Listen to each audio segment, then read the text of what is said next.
السلام علیکم ورحمۃ اللہ وبرکاتہ۔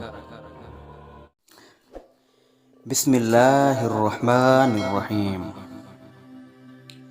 حضرت ابو امامہ رضی اللہ تعالی عنہ سے روایت ہے کہ ایک شخص نے رسول اللہ صلی اللہ علیہ وآلہ وسلم سے پوچھا کہ ایمان کیا ہے؟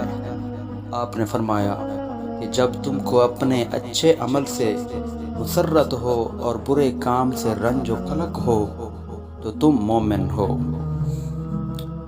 تشریح: مطلب یہ ہے کہ ایمان کے خاص آثار اور علامات میں سے یہ ہے کہ آدمی جب کوئی نیک عمل کرے تو اس کے دل کو فرحت و مسرت ہو، اور جب اس سے کوئی برا کام سرزد ہو جائے تو اس کو رنج و غم ہو۔ جب تک آدمی کے ضمیر میں یہ حس باقی رہے، سمجھنا چاہیے کہ ایمانی روح زندہ ہے اور یہ احساس اس کا ثمرہ ہے۔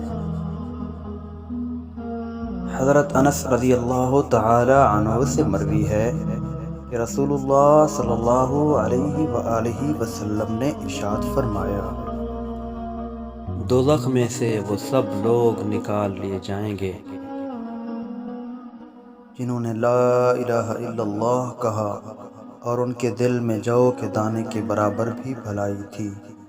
پھر وہ لوگ بھی نکال لیے جائیں گے جنہوں نے لا الہ الا اللہ کہا اور ان کے دل میں گیہوں کے دانے کے برابر بھی بھلائی تھی۔